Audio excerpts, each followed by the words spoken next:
법인이 주택을 뭐 할 때요? 매수할 때. 매수할 때 매수 측에서는 그 목적과 자금 조달 계획서를 제출합니다. 자, 요거는 조금 이따 같이 좀 공통할 거예요. 자, 요거는 조금 이따 다시 할 거고. 자, 일단은 법인이 뭐 할 때는요? 법인이 뭐 할 때?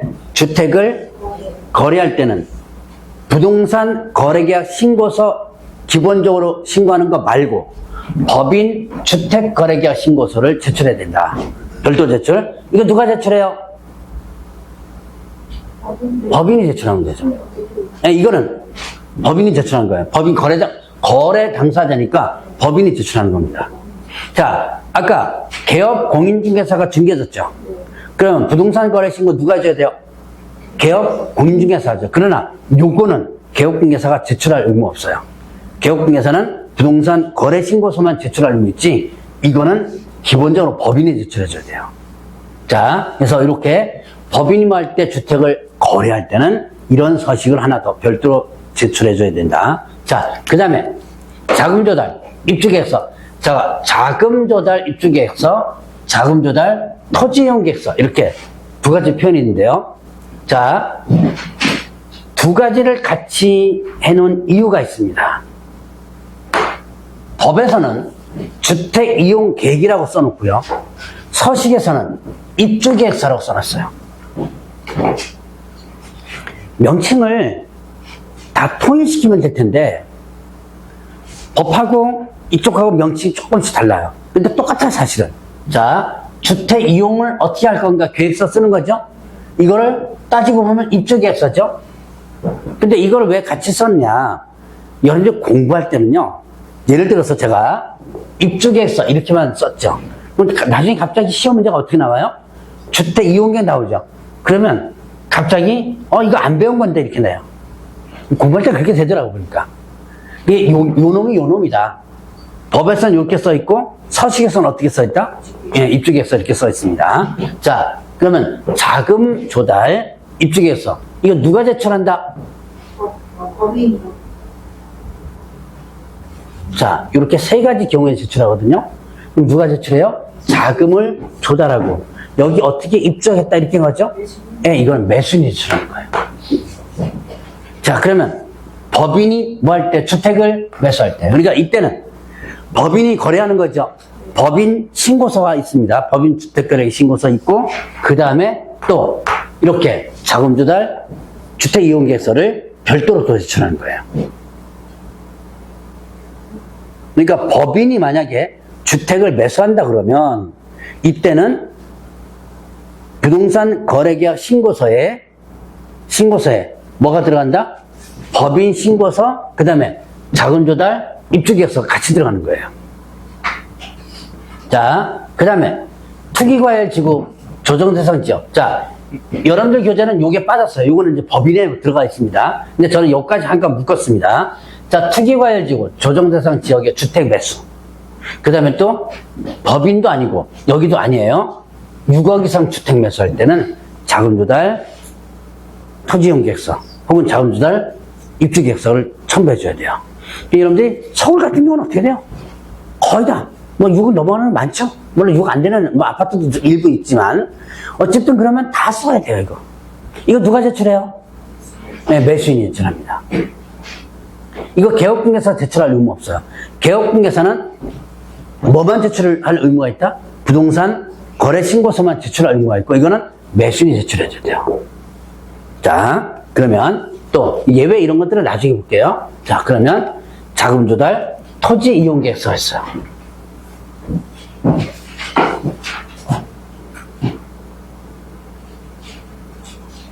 자금 조달 토지 이용 계획서.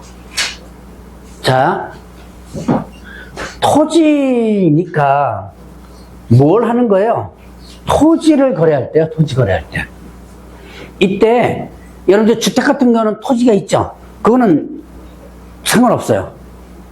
일단 토지를 거래할 때입니다. 자, 토지를 거래할 때, 자, 자금 조달하고 이용계획서죠. 그럼 누가 제출하는 거예요, 이거? 그렇죠.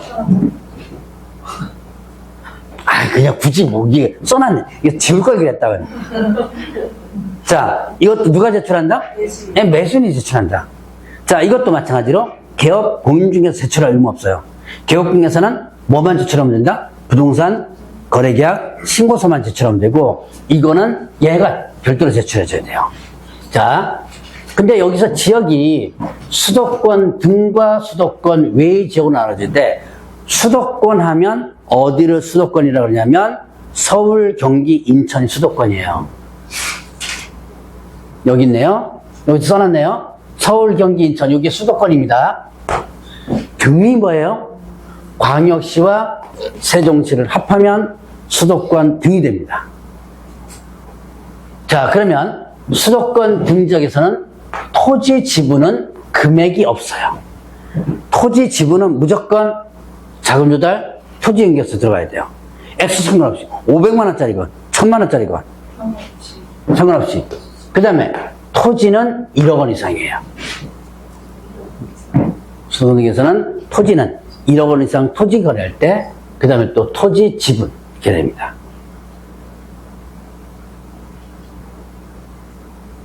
자, 토지에 대한 지분은 왜 그러느냐? 토지 지분은 여러분들이 저기 지분 쪼개기라는 거 있죠? 특히 재개발에서 많이 나와요. 재개발에서는 지분을 쪼개놓거든요. 일부러. 왜 지분을 쪼개나요? 여러분들 재개발 지역에 요게 소유권 하나예요. 그러면 입주권 하나 나오죠. 여기다 이렇게 지분을 쪼개버리면 입주권이 몇 개 나와요? 하나, 둘, 셋. 각각 지분권으로 나오죠. 그래서 지분을 쪼개는 것을 지분 쪼개기, 요것 때문에 지분은 어떻게 된다? 이때는 금액이 상관없이 무조건 해야 돼요. 자, 그 다음에 토지는 1억 원 이상. 자, 그럼 수도권 외 지역에서는 서울교 인천하고 광역 세종 말고 다른 지역에서는 얼마 이상이에요? 6억 이상 토지 지분.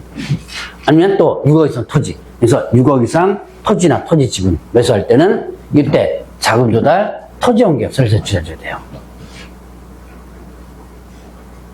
자, 지금 별도로 부동산 거래계약 신고서와 별도로 제출해야 될 케이스들이 뭐뭐 있었다?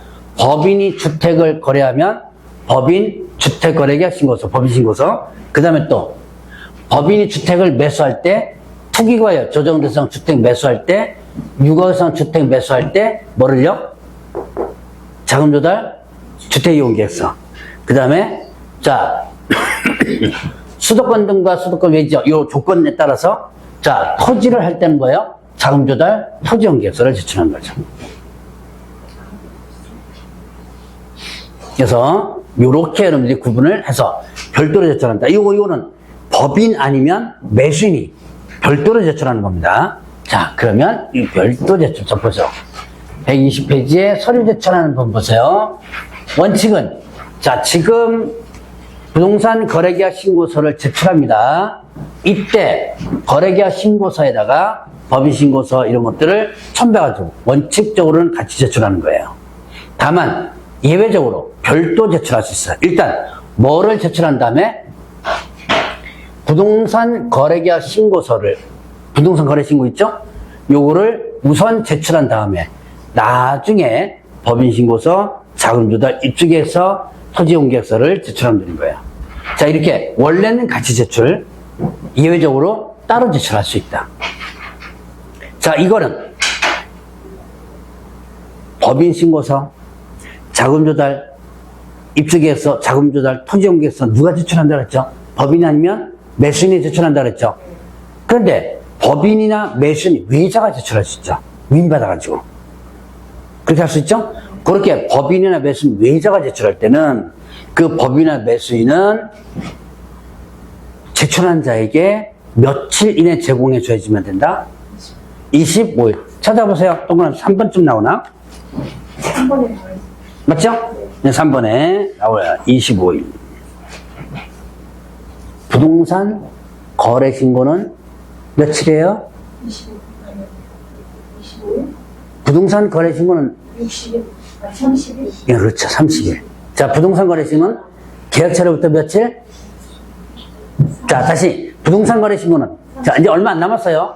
네. 자, 정신 좀 챙기고 부동산 거래 신고는 계약처로부터 며칠? 30일이죠. 근데 매수인 법인이나 매수인 외의자가 법인 신고서, 자금조사, 입주계획서, 토지용계획서를 제출할 때는 자, 외의자가 제출할 때 이 사람은 그 사람에게 제출하는 자에게 며칠 이내 제공하도록 했어요? 25일. 이거 30일이라면 아니죠? 25일에 제공하는 거예요. 왜 이렇게 날짜가 30일이라는 거 25일일까요? 네. 이 제출하는 자를 보호하기 위해서요. 자, 예를 들어서, 자, 가장 대표적으로 위임받아가 제출한 사람이 누구냐면 개업공개사입니다. 자, 개업공개사는 이거 제출할 의무가 없죠. 그러나 대부분 개업공개 제출해요. 왜? 네가 중개했으니까 네가 같이 해라. 그리고 실제로 법인신고서라든가 자금조사, 입주계획서 있죠? 누가 다 작성하냐면 개업공개 작성해요. 작성 의무는 없지만 대부분 이렇게 여기서 작성합니다. 그리고 얘가 제출하는데, 근데 이거 기다리고 있습니다. 근데 매수인이나 법인이 이거 주질 않아요. 이거 기다린다고 30일 훅 넘어갑니다. 자, 30일이 넘어간다 그러면 이거는 부동산 거래신고 위반이에요. 이때는 500만 원 이하의 과태료입니다. 나중에 이제 형벌 나올 거예요. 그러면 이거 기다리다가 졸지에 개업공개사는 어떻게 된 거예요? 500만 원 과태료 먹죠? 이게 문제가 있는 거죠. 그래서 25일이라는 날짜를 박아놓고 여기까지 안 오면 개업공개사는 신고서만 제출하고 나머지 5일 기간 안에 얘네들이 직접 제출하면 되는 거예요. 그래서 25일이라는 날짜가 그때 나온다. 자, 이제 자꾸 문항이 켜져야 돼요. 이거는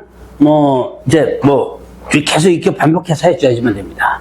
자, 그러면 이제 부동산 거래 신고 절차 202페이지.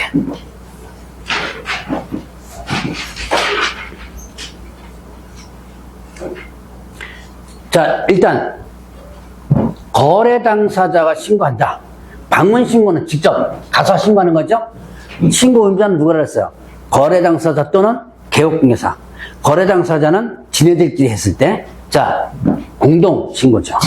매도인과 매수인 공동으로 서명 또는 날입니다. 그래가지고 제출하는데, 제출은 한 사람이 제출하면 되죠. 자, 신고서에 뭐 해가지고 서명 날인, 의무자 둘이니까 서명 날인 같이 합니다. 그래 놓고 둘이 손잡고 갈 필요 없죠? 네, 제출은 한 사람이 하면 돼요. 전자문서로도 할 수 있고요. 자, 그러면 신고를 거부하는 경우 있습니다. 한 사람은, 자, 1억에 거래됐어요. 한 사람은 이거 8천만 원 신고하자. 한 사람은 그냥 1억에 하자. 대부분 이렇게 파는 사람이 많이 좀 다운을 시키려고 그러죠. 이러다 보면 둘이 같이 서명해야 되는데 얘가 의견이 안 맞으니까 얘는 서명 안 하고 그냥 가버린 거예요. 신고하긴 해야죠. 얘가 혼자서 할 수 있는 거예요. 그래서 이게 신고 거부할 때 단독으로 할 수 있는 겁니다. 그러면 이때 사유서 있습니다. 나는 제대로 신고하자고 했는데 얘가 8천에 신고하자고 그랬다. 그래서 얘 그냥 갔다. 이게 사유서예요. 그리고 계약서 사본을 제출합니다. 그러면 신고관청에서는 단독 신고 사유가 되는지를 사유서를 통해서 확인하는 거예요. 자, 그러면 봅시다. 신고를 거부해서 단독 신고할 수 있는 건데, 자, 단독 신고는 어떤 경우에만 할 수 있는 거예요? 제가 금방 얘기했죠? 자, 원래는 공동신고죠? 공동신고입니다. 단독으로 신고하는 경우는 어떤 경우만? 신고를 거부했을 때만. 자, 봅시다. 매도자가 해외에 체류하고 있어요. 지금 여기 못 오고 있어요, 지금. 자, 이때 단독 신고할 수 있을까요, 없을까요? 매도자가 지금 해외 체류해가지고 오질 못하고 있죠. 자, 땅은 팔아야 돼요, 지금. 이때 단독 신고할 수 있다, 없다? 단독 신고? 없습니다. 어떤 경우만? 신고를 거부할 때만 단독 신고. 그 매도자가 왜 오지 못하면 누구 세우면 돼요? 위임인 세우면 되죠. 그래서, 자, 단독 신고는 어떤 경우만이다? 신고를 거부할 때만 가능하다. 근데요, 죄송한데 거부할 때는 뭐 할 때 먹는 거예요? 그건 맞죠. 거부할 수 있는. 저기요, 아까 제가 얘기했잖아요, 이거. 1억짜리 거래했는데 매도자는 8천에 신고하자 그러고, 예, 이 얘기했었죠? 얘 소명하고 그냥 가버린 거예요. 그럴 때 단독 신고. 자, 일반인 국가 등이라면 국가 등이 단독으로, 이건 아까 설명드렸었죠? 자, 일반인 국가 등이라면 국가 등이 단독으로 신고한다. 국가 등에게 의무를 부여한 부분입니다. 자, 그러면 개업공개 신고. 자, 방문 신고 중에서 개업 공인중개사가 신고를 합니다. 자, 개업공개사가 중개해줬다면 거래 당사자는 의무가 완전히 없어진다. 아까 맨 앞에서 잠깐 설명했죠? 의무가 완전히 없어지고 누구에게만 의무가 부여된다? 개업 공인중개사에게만 의무가 부여된다. 그래서 개업공개사가 신고서 써가지고 제출하면 되는 거예요. 근데 만약에 공동으로 중개해줬다면 이때는 다 신고 의무가 있어요. 자, 이런 경우죠. A는 갑에게 의뢰하고 B는 을에게 의뢰하죠. 이래가지고 갑과 을이 같이 해서 A와 B를 거래했죠. 그러면 개업공개사 이렇게 공동이죠. 자, 이럴 때는 어떻게 한다? 부동산 거래 신고도 같이 해줘야 돼요. 공동신고. 마찬가지로 일반이 거부하면 단독을 할 수 있고요. 거부를 한다면 한 사람이 신고를 안 하는 거죠. 신고 안 하면 아까 잠깐 어떻게 된다고 했어요? 30일 안 하면 500만 원의 과태료를 그 거부한 사람은 물게 돼요. 자, 그리고 이제 신고서에 서명 또는 날인해가지고 제출하면 되고 전자문서로도 가능해요. 자, 그러면 이제 전자문서가 있죠. 거래 당사자, 개업공개사 다 전자문서를 할 수 있습니다. 다만 전자문서는 못하는 경우가 있는데, 자, 단독 신고, 그 다음에 신고대행. 단독 신고, 신고대행. 전자문서 할 수 없다.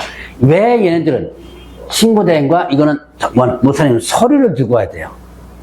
서류를 들고 와야 되면 전자문서 못하고, 자, 개업공개사도 마찬가지로 소속공개사 대행할 때는 전자문서를 할 수 없어요. 자, 그러면 부동산 거래 계약 시스템에서 그랬다. 자, 이제 요거 한번 보겠습니다.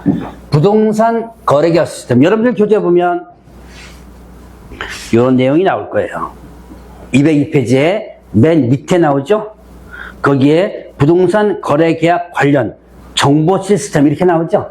그리고 이하 뭐라고 표현한다? 부동산 거래 계약 시스템 이렇게 표현되죠. 자, 이거는 뭐냐면 전자계약이에요.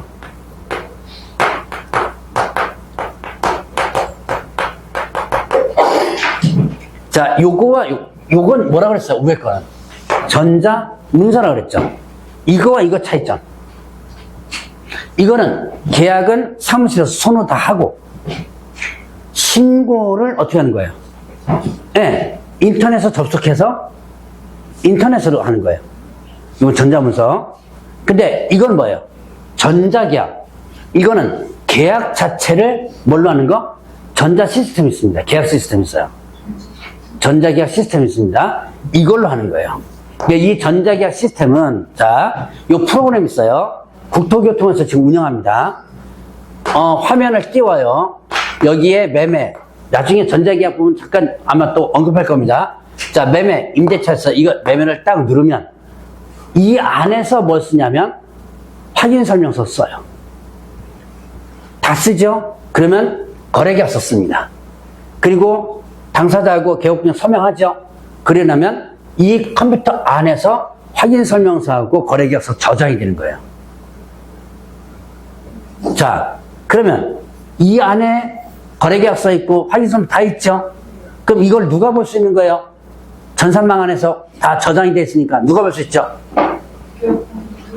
뭐 개업공개를 볼 수 있지만 누구도 볼 수 있는 거? 네, 그렇죠. 국토부 장관, 공무원들이 볼 수 있죠. 그러니까 공무원들이 이거를 보고 확인하고 전산이 다 연결되어 있으니까 다 시스템에 들어가 있겠죠? 그러니까 이럴 때는 어떻게 된다? 굳이 부동산 거래 신고서를 제출할 필요가 없죠. 그래서 거래계약 시스템을 한 경우는 신고서를 제출한 것으로 보는 거예요. 그리고 이 전자계약은, 자, 요거 잠깐, 얘기하면, 요거는요, 지금 2016년도부터 시스템 개발해가지고, 지금까지 국토교통부에서 개업공개사에게 권장을 하고 있습니다. 전자계약으로 하라고. 10년 됐죠, 지금. 10년 됐는데도 전자계약이 그리 많지 않아요. 자, 국토교통부에서는 이 전자계약을 강제로 개업공개사 땡기고 싶은데 지금 못하고 있어요. 못하고 있는 이유. 이거를 국토교통부에서는 사실은 지금 원래는 한 5년 정도 권장한 다음에 의무화 시키려고 지금 하려고 하는데 아직 10년 지났어요. 못한 이유가 뭐예요? 복잡해요. 뭐 복잡하든 안 해도 국토교통부에서는 뭐 신경 안 쓰죠. 개업공개사가 컴퓨터를 못하는 사람이 많아요. 생각보다 많습니다. 제가 부동산 거래정보망 부분에서도 잠깐 얘기했지만 지금은 그래도 상당히 사무실에 다 컴퓨터 있죠. 근데 실제로 개업공개사가 컴퓨터를 못해가지고 중개보전이나 식구들이 와가지고서는 이렇게 해주는 거 많아요, 실제로. 여러분들도 혹시 컴퓨터 못하시면 다 할 수 있죠? 못하시면 합격하고 나서 꼭 컴퓨터 배우셔야 돼요. 이제는 컴퓨터 못하면 이 일 못합니다. 그래서 컴퓨터를 못하는 개업공개가 워낙 많다 보니 아직까지 한 20% 넘어요. 그러다 보니까 강제 시행이 못 되는 거예요. 지금도 권장. 물론 여기 지금 특혜 같은 건 줍니다. 나중에 저 뒤에 가면 전자기업 부분 나와요. 그래서 그때 가서 잠깐 좀 설명을 더 하도록 하겠습니다. 자, 그래서 전자계약 시스템에서 하면 신고서 제출을 한 것으로 본다. 자, 그러면 이제 대리인대자 신고. 자, 거래 당사자는 대리, 위임받아가지고 신고할 수 있습니다. 아무나 다 가능해요. 뭐만 있다면? 위임장에다가 신분증명 4번 들어가면 법인의 인감 들어가고요. 자, 위임장에다가 신분증명 4번 들어간다면 이때는 위임해가지고 거래 당사자가 다른 사람이 신고해 드린 거예요. 근데 거래 당사자끼리 만약에 거래하면 거의 100% 누가 부동산 거래 신고를 하냐면 법무사가 다 해요. 그래서 지네들끼리 한 다음에 어디다 맡겨요? 법무사한테 맡기죠? 그래서 법무사가 대부분 90% 이상이 법무사가 많이 합니다. 일부는 뭐 세무사에서 다 하는 경우 있는데 위임받아가지고 자, 근데 대부분 법무사가 해요.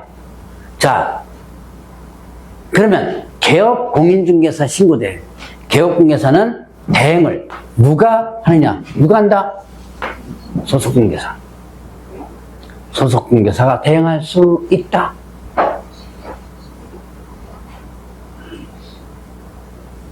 네. 여러분들 개업공개사의 직원이 소속공개사 말고도 있죠. 누구예요? 네, 중개보전. 중개보전은 신고를 대행할 수 있다 없다? 없습니다. 얘만 대행할 수 있어요.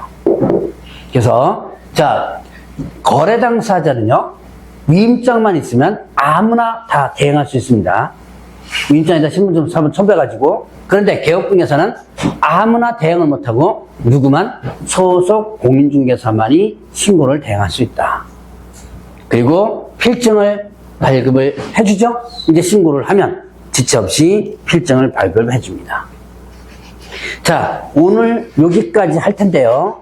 여기까지가 부동산 거래 신고와 관련된 기본적인 절차고요. 자, 이제 다음 페이지 한번 보세요. 다음 페이지 204페이지.